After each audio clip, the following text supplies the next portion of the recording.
Pork sisig. Tara ate, kuya, magluto tayo ng pork sisig. Madali lang naman lutuin ng pork sisig. Mag-marinate ka lang ng pork lempo. At mga kailangan mo lang naman sa pagmamarinate ay soy sauce, pepper, calamansi or lemon, at saka seasoning. Pagkatapos mo ito i-marinate ng kahit na 2 oras, pwede mo na itong ihawin.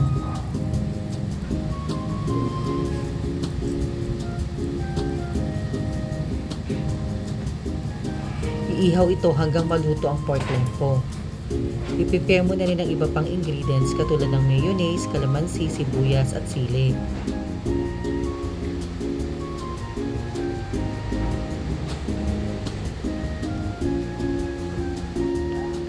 Ayan, luto na ang ating pork lempo.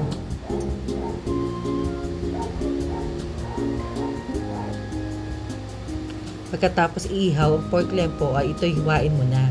Depende sa iyo kung gaano kalaki yung hiwa mo.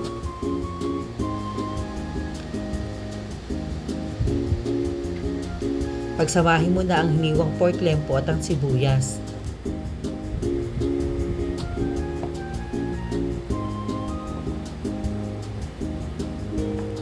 Depende sa iyo kung gaano kadaming sibuyas ang gusto mong haluin sa pork lempo mo.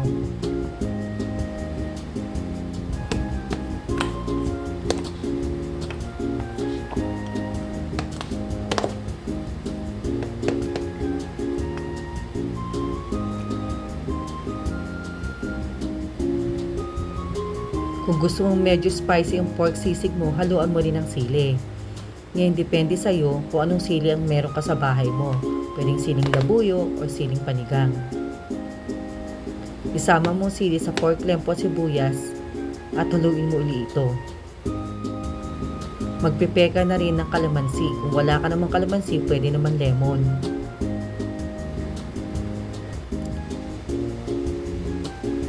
At umpisa mo ng pigain ang katas ng kalamansi sa pork sisig na ginagawa mo.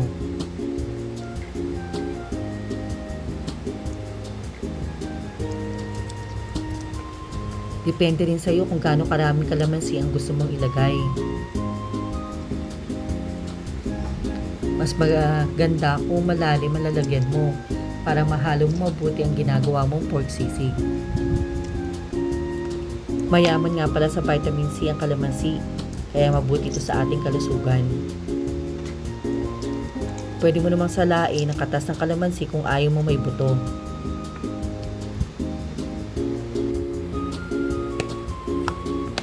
Ayan. Haluin mo na mabuti ang lahat ng ingredients ng pork sisig mo.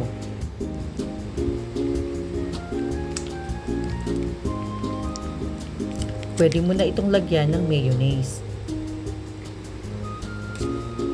Depende rin sa iyo kung kagano kadaming mayonnaise ang gusto mong ilagay sa pork sisig mo. At again, haluin mo itong mabuti.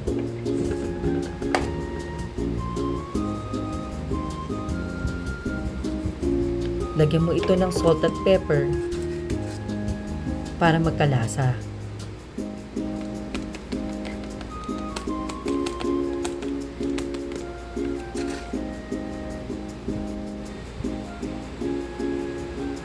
Ayan. Tapos at luto na ang ating pork sisig, mga ate at kuya.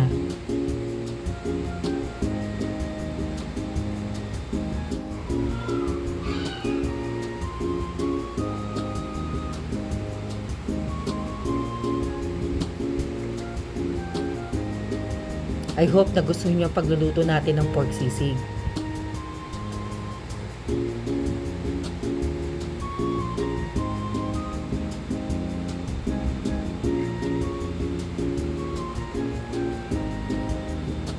Hanggang sa susunod na next cooking videos mga ate at kuya, like and subscribe for more videos. Ayan na ang ating pork sisig mga kuya at ate.